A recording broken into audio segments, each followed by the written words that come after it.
So let's get started. I'll introduce myself and the rest of our lovely program members and affiliates here in a second. But first of all, I just wanted to welcome all of you to our information session for the Masters of Science in Addiction Policy and Practice. We're really thrilled to have you here and tell you more about our program, and we wish you're having a great start to your new year. And without further ado, we'll get into it. Today, first of all, we will introduce ourselves and our roles within the program, talk about the program itself. If you've noticed through the research, this is fairly a unique field and it's kind of a growing and burgeoning master's program. So it's always exciting for us to kind of talk about what caused us to kind of start this program and get it going. Then we will look at career opportunities, what people do with their addiction policy and practice degree, and where our graduates have ended up. Look into admissions, what to know when applying to the program and financing your degree. And finally, of course, leaving plenty of time for your questions at the end. So first off, my name is Jennifer Jansen. I use she, her pronouns, and I am the program coordinator for the MS in Addiction Policy and Practice. What that means is I help support graduate students from application to graduation through recruitment, admissions, academic planning, and other various programmatic needs. So I'm a great resource if you have any questions after this program about what we do, applying to the program, admissions, eligibility, things like that. From here, I will introduce the rest of our panel, which is firstly our program director, Professor LaBelle, our associate director, Dr. Myers, and our special guest today, alumni Benjamin Freyfield. So I'll pass it off first to Professor LaBelle. Hi, first I wanted to see, can everyone indicate if one person said, I think Alan said they couldn't see the slides. Can everyone else see the slides? Just give a thumbs up if you can see. Okay. So Alan, I don't know if it's an issue with your computer, but we can make sure that maybe Jenny could email you the slides so you have them. Yeah. Okay. So as Jenny said, thanks so much for being here today. My name is Regina LaBelle. I'm the program director, and I also teach both the integrative seminar and the capstone program. So I'm with the students from teaching classes from August until you end the program the following July. I started this program. We'll talk a little bit about that. I've been with the program since its inception, and as we said, it's a unique program. We'll get into that later. I'm a lawyer by training, and my background is I've worked in the public service sector for a number of years. Most recently, I was acting director of the White House Office of National Drug Control Policy in the Biden administration, and also served in the Obama administration. So with that, I will turn it over to Dr. Myers.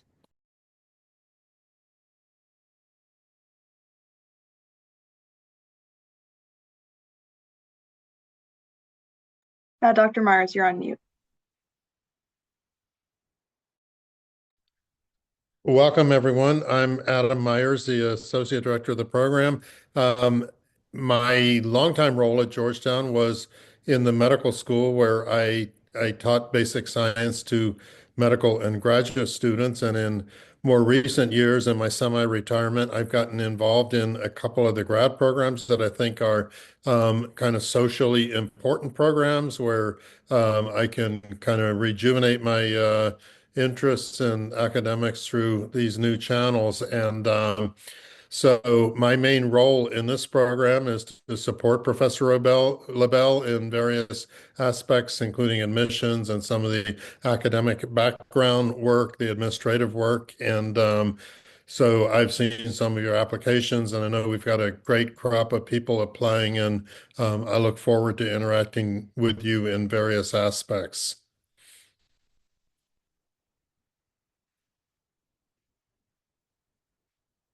Ben, do you want to introduce yourself? Yeah, absolutely. Hi, everyone. Happy New Year. I'm Ben Freifeld. I was a member of the first cohort of this grad program and had an awesome time. I'm currently the Associate Director for Policy and Advocacy at Maryland's Office of Overdose Response. We are the state office charged with coordinating the state's response to overdose and helping develop the state's strategic goals and plans in regards to overdose, as well as administering some grant funding. I'll share more later. But yeah, really happy to be here. Great, thanks.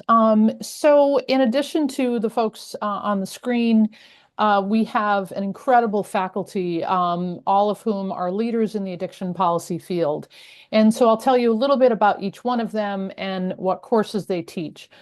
So Dr. Amanda Lattimore teaches epidemiology in the fall. She is with the with Addiction Research and Effective Solutions at the American Institutes for Research, AIR.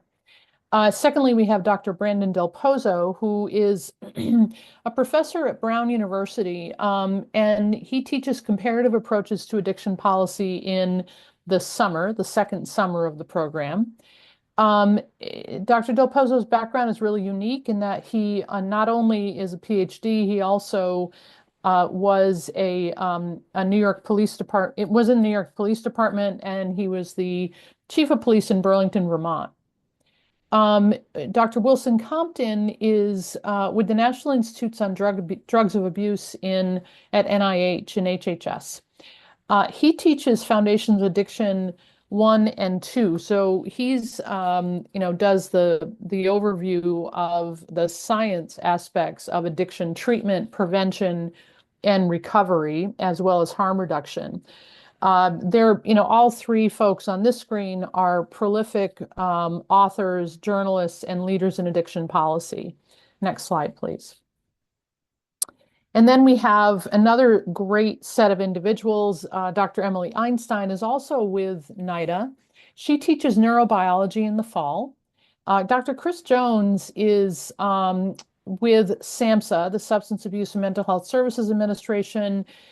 He teaches data and statistics of drug policy 1 and 2 in both summers. And then Dr. Talid El-Sabawy is a lawyer and as well as a PhD.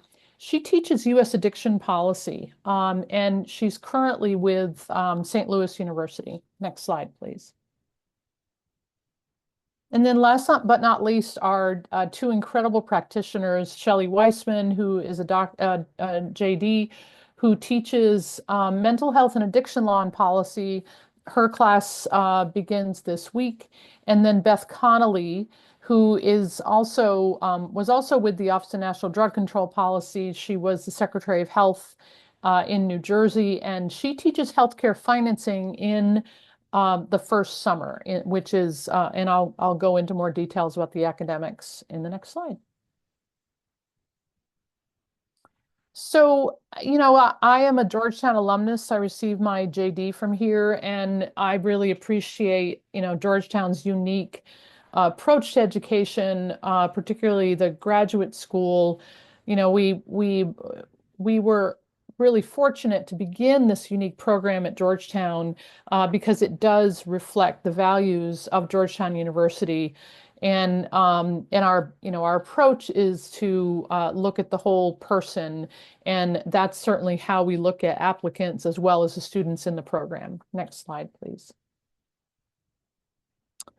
So addiction policy, as I mentioned, I spent 8 years in the Obama administration, another year in the Biden administration, and also worked for the mayor of Seattle for 8 years, where I really came to know, policy and policy making very well, but there was a lot of the science part of public health issues, other issues that you face if you're in a public policy position that you kind of have to learn on the job. And so given that we're in an overdose epidemic, and we also have other conditions, given alcohol use disorder deaths, the growing rates of gambling disorder, that we can't take the time anymore to learn on the job. And so our goal in this program is to educate people who will take what they learn in this one-year intensive program and apply it to advance evidence-based policies. We do know what to do. There isn't a new effort that we need to make necessarily. It's just that it's really hard to get things done. A lot of the challenges that we face are predictable because the policy choices that we make are not necessarily grounded in science. But science alone is not enough. You need to understand how to use policy levers to advance programs and practices and make policy changes that are really going to make a difference. So that's why we have this program, and that's why we developed the program, and why we're so excited to give you a little bit more information about it today. Next slide, please. Next slide, please. Okay, so this is a one-year program, and we made it 1 year so that, as I said, it's pretty intense, and you'll hear from Ben how, what the flow of classes are like. We wanted to have it 1 year because we didn't want students to go into a great deal of debt in order to get this education. It's a significant cost. We understand that, but in 1 year, you'll learn that not everything, but at least you'll know the questions to ask, and you'll have enough of a grounding in the science of addiction that you can ask the right questions and make sure that if you take a job as a policy advisor, you're understanding what type of policy advice to give people, and also will be prepared to take those leadership roles both today and in the future. So it's 30 credits. 27 are core course credits, which we'll go over, and one class of 2 or 3 is an elective. And then at the end, you have a capstone. And maybe, when we talk about the classes, Ben can talk about his capstone and what he took on. So next slide, please. So this is the full-time schedule. We do have a part-time option, which we'll go over. Summer 1 begins in July, and it's a virtual classes. So you learn healthcare finance, and it's a unique. The majority of treatment for addiction is publicly funded. Prevention is publicly funded. So healthcare finance is very unique in that it goes over what the various grant programs are, what parity laws are, how insurance coverage works. That's taught by Beth Connolly. And then again, U.S. addiction policy is kind of a primer on how did we get where we are today. Data analysis and statistics gives you a grounding in what does it look like? What do we know? What don't we know? What journals are out there? What type of research is available? In the fall, Foundations of Neurobiology taught by Dr. Emily Einstein. And then we have the integrative seminar, and the point of the integrative seminar is to bring the classes, the science-based classes that you're taking with a policy lens, looking at it from a policy lens. So if you're learning, for example, in Foundations of Addiction Psychiatry, they cover prevention. What does the science of prevention look like? And how does it look in actual practice? What do we fund? What don't we fund? How should it be done better? And then social epidemiology and addiction with Dr. Lattimore is also taught in the fall. In the spring, Shelley Weissman teaches addiction and mental health law and policy. We have the second half of the integrative seminar. And that class for us right now this year begins on Friday. And I've divided it up into 3 sections. So basically, how is government policymaking work? How does what are policies regarding transnational criminal organizations? So Mexico, China, what's the role of the Drug Enforcement Administration? And then finally, community-based policymaking. So what are some community-based efforts that are going towards addressing addiction and substance use disorder? Also, we touch on gambling disorder. And then you have a policy elective in the spring as well. In the summer, second summer, you'll take the comparative approaches to addiction policy with Brendan Del Pozo. How do other countries address addiction policy? How can we compare the 2 other countries? So that's what he teaches in the summer. And then the second half of Dr. Jones's class on data analysis and statistics. Then you have a mentored capstone. Ben, do you want to just say here what your capstone topic was and why you chose that topic? Absolutely. My capstone topic was about stigma towards people with substance use disorder in medical settings, and trying to find a policy approach to help reduce that. In particular, I focused in on stigma in emergency departments, and looked at using Medicaid funding as a lever in order to implement trainings. I looked at that because I see the emergency department, it's such an important touch point for people who use drugs into the healthcare system, whether it's immediately post overdose or for a related healthcare condition such as an infection related to substance use or something like that. And we want to make sure that people actually receive the healthcare that they need. And if they are mistreated or feel scared while they're there, it's a really easy way to actually then lose the opportunity to get people that help. I thought the capstone is a really interesting way to work on it.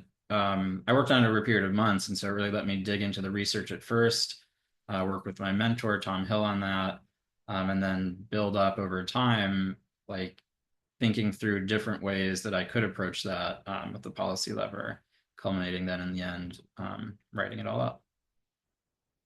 Great, thanks. So I think this is an interesting example because, data, the data analysis and statistics class, you would learn that the majority of people who overdose have had some interaction with the medical field, many times in emergency departments. So problem, opportunity for a lever.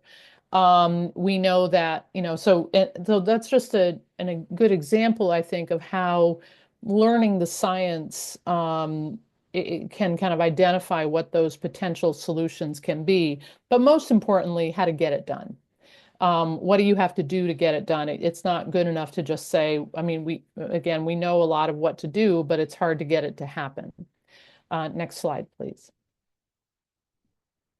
So this is the part-time schedule. So the part-time program is a 2-year program. We have a few students in who are part-time right now. In the first year, we have had one student, because our program is pretty new. We're in our 4th cohort.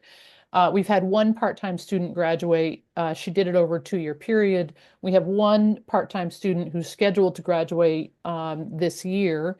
And we have a couple students right now who will graduate next in 26 who are doing the part-time program. So you take the same classes, but we stagger it out so that you are, you're learning the basics over a longer period of time, and then it ends with the capstone. And we have found that, one of our students lived in Florida, commuted, had a kid, and had a full-time job, and was able to manage it. She's also extraordinary. So, but it is possible to do it in a part-time way. It's also another way to finance your program. Next slide, please. So career paths, and I'll ask Ben to talk a little bit more about his what he does. So as it says here, so it's about 30%, 25%, 20%. A lot of people choose to work in nonprofits, and then state government, and then federal government. We've had students who have worked in the American Society of Addiction Medicine, American Medical Association. We have 2 students right now who work in the White House Office of National Drug Control Policy. We have several students in state and local government, so DC government. Ben works in the state of Maryland, New York State. And we also have several students one who's in med school right now, and 2 who are in law school. So this is sometimes a master's program that you use as another way to prepare for another career in law or medicine. Ben, do you want to talk a little bit about your job and how the master's program prepared you for this position? Absolutely. So as I said at the beginning, my title, I'm the Associate Director for Policy and Advocacy at Maryland's Office of Overdose Response. What that means in my role, I'm the primary policy advisor to the Special Secretary of Overdose Response, Emily Keller, who was appointed by Governor Wes Moore at the start of his administration to lead the state's effort. And other things that I do, I work with any relevant state agency. So that's often the Maryland Department of Health, but it could also be the Department of Labor or Maryland State Police, or just any of these state agencies that are going to touch the issue of overdose. As Regina has alluded to, There's so many different angles at which we need to tackle substance use disorder, addiction, and overdose. And all sorts of partners have a seat at the table for it. And so I work with anybody in the state who needs to be involved with that. During the legislative session, I also serve as a policy analyst for any bills that are coming in related to substance use or overdose in Maryland. I will work to help the special secretary understand what those bills are getting at, and then I will help write, say, letters of support or a letter of opposition. I'll coordinate with her in order to help write testimony. So it's a super hands-on job. And as far as how the program really prepared me for it, one of the things that I always talk about if I'm talking about grad school to folks is that I came away with a completely different sense of how to write about substance use disorder and write about addiction. And what I mean by that is that we need to understand the sort of nuts and bolts of it, the science background of it. And once we have that, we have to figure out a way to communicate that. And then we have to talk about what we want to do, what lever to pull. And we have to do all of that pretty quickly and pretty succinctly and convincingly. And so I came away with this really unique way of writing that I think I mostly honed in the seminar that Regina talked about, which has served me so well in my role, where I am frequently writing one-pagers that then go out to the public, or writing these letters that get submitted to the legislature, or working with the special secretary in her testimony. It's so important to be able to synthesize all of that information into an easy to understand and convincing piece of literature. Some other things I do with my job, there's a picture of me there with Governor Moore and Lieutenant Governor Miller. I get to do a lot of naloxone trainings, which I love, and it's so special to me. My background prior to policy, prior to grad school, was in social work. I worked with the syringe services program in North Carolina doing harm reduction. And so that type of work is really close to my heart. And definitely one of my favorite parts of the job. Just this past weekend, I was at a district dialogue in Maryland's 26th district doing a presentation and naloxone training there. And it just really gets me so energized. That was another part of the program that I really appreciated, was that I came in with a very strong harm reduction background. And I'm also a person in recovery. And so I had my personal experience there too. And things that I didn't have included, say, a law enforcement background or an appreciation for law enforcement's role, or I didn't understand so much about prevention. And what I found was that there was room to breathe for my views and my background, as well as the views and backgrounds of people who were coming from those different career fields. And I really appreciated how much room there was for me, like, to feel validated and to feel like my views were okay to share. And I think there were times even where I had to learn, sometimes more successfully than others, to do the same for other people, to give them that same room too. And so it's a really nice program that helps meld all that together. Trying to think of some other things that might be helpful to share about my current role. I work with, I talked about working with some of the agencies. Currently, I'm working on a project with the Maryland Department of Labor around recovery-friendly workplaces. That's another really good example of how what I learned in grad school around the sort of the science background and the ways that we need to then continue to support people in recovery. In Dr. Compton's class, we learned a lot about treatment, and we also learned about what happens then once the person's in recovery. What do you need to do in order to sustain that? So I've just, really nonstop felt like I've had the opportunity to use what I learned in grad school in my role. And another thing about the flow of the program, is now okay time to share about that? So it is a really fast-paced program. It moves in a year with just a couple, week-long breaks in between semesters. But everything builds on itself. So that first summer semester teaches, my experience was that it taught me how to consume everything else that was going to come. It taught me the data foundations. It taught me about how stuff gets paid for. And it taught me about, like, what do the US federal agencies do? What is the history of addiction policy in the United States? How does all of that work? Then came the neurobiology and the epidemiology piece, which helped me understand how to target, like the important things to target. And then, as Regina mentioned, the learning all the policy stuff fuses all of that together.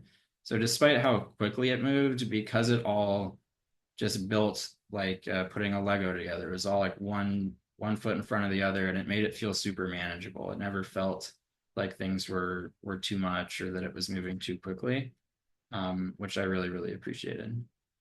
And then the capstone piece, I'll share one more thing about that. I thought about this right after I had spoken about it before. My big question there, my big goal was reduce stigma towards people who use drugs in medical settings. And I remember talking with Tom Hill, my mentor for that, and with Beth Conley about it. And they both sort of pointed out to me, we might never be able to change everybody's beliefs and what they hold in their heart. So what can we do from a policy standpoint in order to affect the change that we want to see in a practical sense? So for my project, it was looking at how do we tie funding to implementing a training? Because even if we can't change people's beliefs and ideas and their values, we can at least hold them accountable to certain outcomes. And that was the coolest thing about the capstone, was it really just felt like it fused everything together and got me to think sort of outside the box to come up with something myself. That's great, Ben. Thank you. And I think, as Ben was talking, I was thinking that, I mean, the addiction policy field is not very big. People who work in the space all tend to know one another.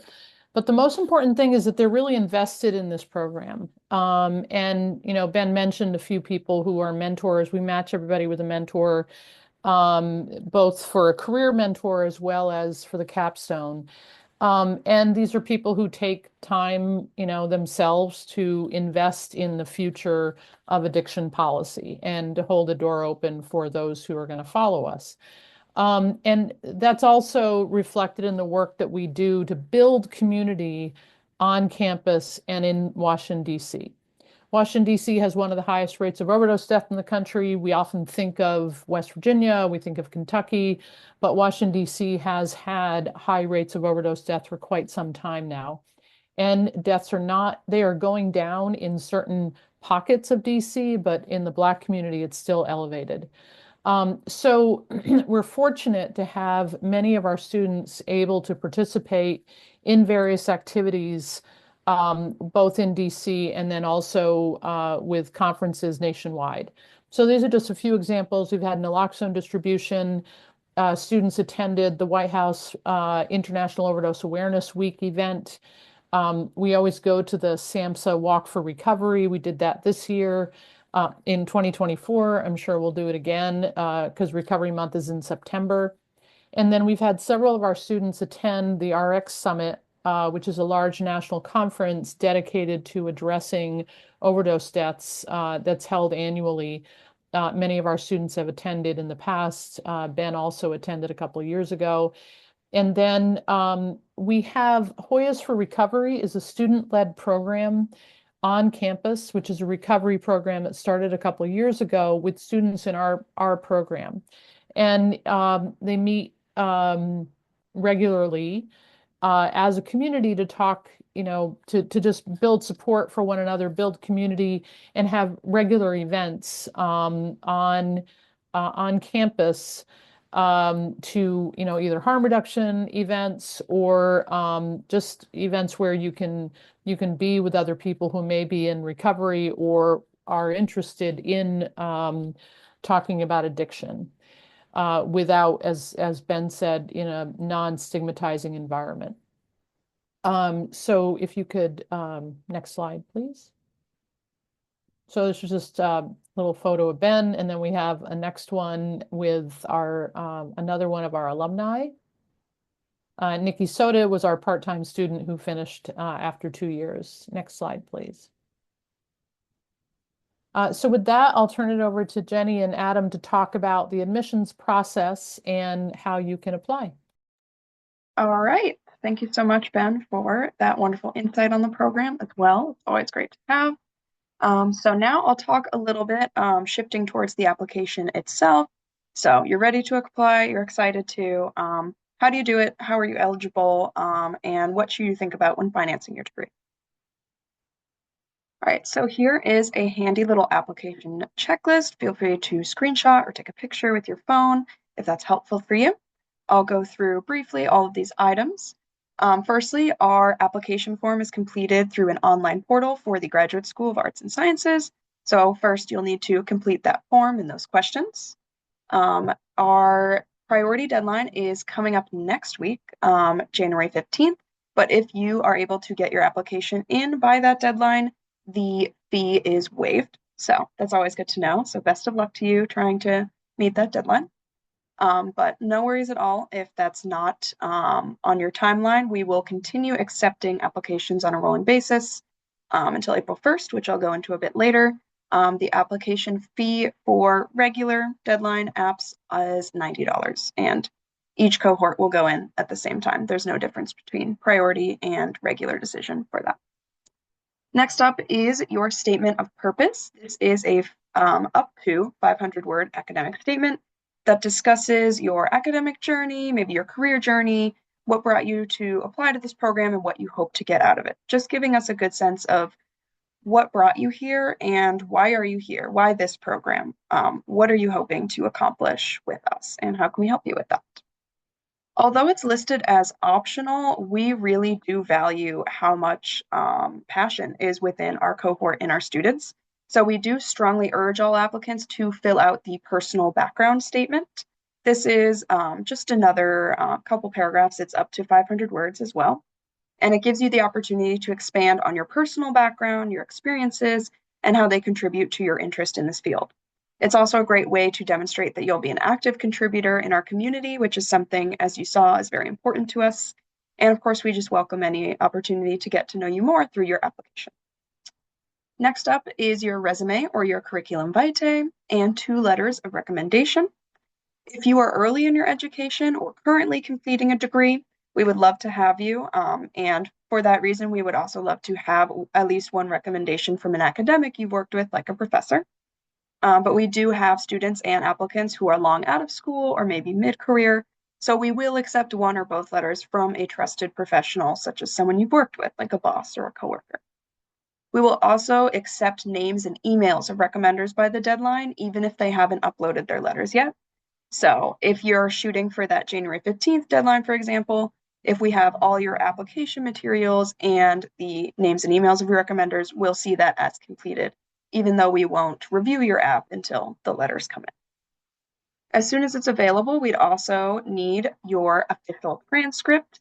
If you are currently completing an undergraduate degree, remember to check that your official transcript shows this. For this reason, again, we will accept an unofficial transcript or transcripts by the deadline, but just know that we will eventually need an official copy that certifies you have indeed completed an undergraduate degree. Finally, for those of you who are international students or international applicants, we require a demonstration of English language proficiency test for those of you who attended school that was not primarily taught in English. So if your coursework was primarily taught in English, you don't need to worry about this. If not, you can submit the TOEFL or IELTS test. You can see on the right here the minimum scores required to be considered proficient in English for the university purposes. And we do not require a GRE test, although you are welcome to submit one if you so choose. Yeah. All right, so let's talk a little bit about admissions eligibility and what it takes to be considered eligible to apply for the program. Firstly, applicants must hold a bachelor's degree or equivalent from an accredited institution. That should translate to a 4-year undergraduate degree in U.S. study. If you're coming from an international university, it will help us greatly if you have a WES evaluation to submit, but we can also talk if you have some concerns about financial implications of that or just kind of coordinating that, and we can see if we're able to accurately assess your grades with that one. Again, we love to see demonstrated interest in addiction policy in the program. So any interest or experience in public policy, social science, healthcare, or community service is strongly preferred. And because our program deals with substance use disorder, we also give a lot of consideration to individuals with lived experience. Finally, a minimum GPA of 3.0 on a 4.0 scale is required by the Graduate School of Arts and Sciences. However, with all this being said, I do want to draw your attention to that box in the bottom right corner. As Professor LaBelle mentioned, we conduct a holistic review of applications. This means that we have had students come straight from undergraduate degrees, we've had mid-career professionals, we've had students in long-term recovery or experience with the incarceral system. With our small cohort size and based on the mission of our program, we really want to get to know our applicants and what draws them to the program. And we acknowledge that not everyone has the same educational or professional journey. So if you are concerned about any of these eligibility requirements, we really encourage you to reach out to us via our email. I'll put that up at the end of the program. It is addictionpolicy@georgetown.edu, or reach out to me directly and we can see if we can work something out. In the past, if we have students that have a really compelling case for joining the program, but maybe don't meet one of these requirements, we've been able to submit an appeal to the graduate school. All right, so here are the application deadlines I mentioned earlier. Both of these will be for the next cohort in 2025. The priority deadline is January 15th, next week, and submitting up to that date means your fee is waived. For regular decision, we will review apps on a rolling basis until April 1st, 2025, and the application fee is $90. Right, so now to talk a little bit about financing a degree. Unfortunately, we do not have a confirmed tuition rate for this academic year yet, but it is most likely to increase by 4% from the previous year. So I encourage you to check out the Graduate School of Arts and Sciences tuition website, look at our rate. Calculating that by a 4% increase should give you an accurate picture of what it should look like. With that being said, our tuition you'll see on that website is discounted from the typical graduate school rate. This was an agreement we made with the school based on their faith in the mission and the work of this program, so we're really happy to extend that discount to all of our students. For that reason, we do not have additional internal scholarship opportunities. However, Georgetown has a lot of great departments and offices that can help you achieve external funding sources. Most of our students finance their degrees through multiple sources, such as external scholarships, as I mentioned, and employment benefits. So if you are working right now or will be pursuing work during the program, we encourage you to talk to your employer, see if they offer any tuition benefits, which are run through them. If you are eligible for Veterans Affairs benefits, you can contact the Georgetown Veterans Service for information on starting that application process. And you can also make appointments with them via their website.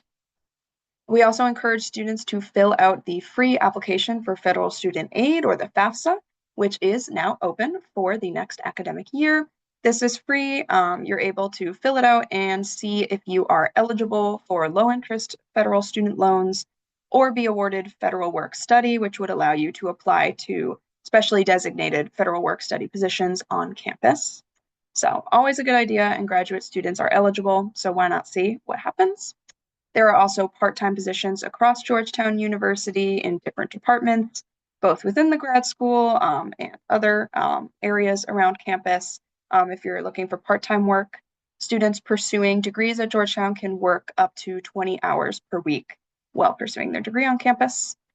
And of course, maybe you think about part-time options. That doesn't apply to kind of external jobs. That's more of an internal Georgetown thing. In terms of external scholarships and fellowships, we have a number of offices that can help with that. The first being the Office of Graduate Fellowships and Awards that has a lot of great resources, databases, and even a monthly newsletter of new funding opportunities for matriculated students. We also have a Graduate Career Center that offers a number of resources to find and apply to these scholarships. Finally, the Georgetown Office of Revenue and Receivables offers monthly installment payment plans for tuition through themselves. You can sign up through the regular billing portal for Georgetown. Well, feel free to reach out again using the email or the phone number here if you have any questions after this presentation. You can use this program phone or addiction policy at georgetown.edu, which is our program email.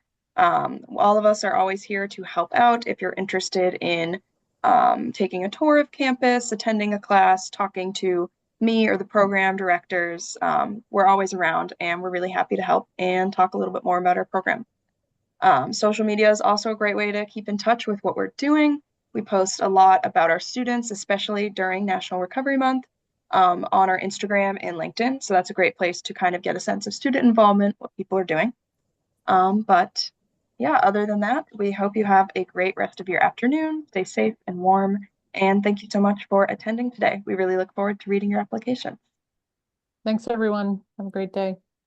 Thank you. Thank Goodbye. you. Bye.